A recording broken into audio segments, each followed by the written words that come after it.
ever DT50. And this bike I got back in the 90s, early 90s. My dad bought it for like 150 bucks.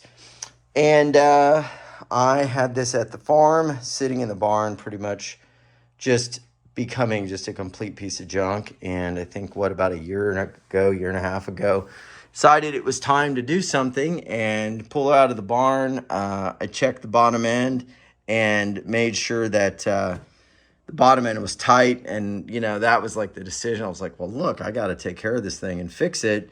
Bottom end's tight, and sure, the cylinder has very low compression because I knew it just didn't run very well, and did that, and it's done. So that bike has been just a real pleasure. And again, the Portugal connection with these DT50s is that they were in production there for a number of years. Same with Japan.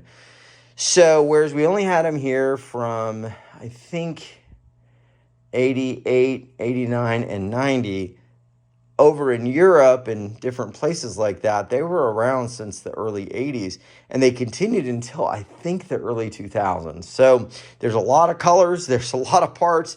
You can go to some different like a Japanese auction website. You can find a ton of parts, but they're just fun bikes. I mean, these are great. I wouldn't take it on a motocross track, but these are so awesome for just scooting around the neighborhood and checking on your kids, or taking a little stroll. I mean, you can bump start it. You can start it with just your hand. I mean, they're just great. They're so easy. I mean, let me just show you. They're so fun here. You probably see me do this over and over again, but why not?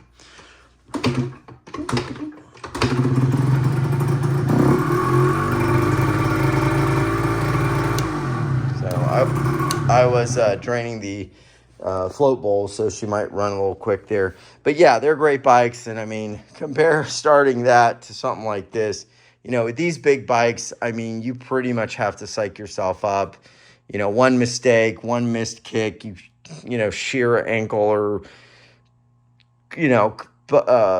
rip an Achilles tendon. I mean, they're just beastly bikes, but these are so easy. So yeah, I tend to ride these a lot around the neighborhood, and we've got a few more here and there. There's a whole other group there that, I've talked about, and I'd love to get those out. But yeah, these were all the Yamaha. Decided to do that.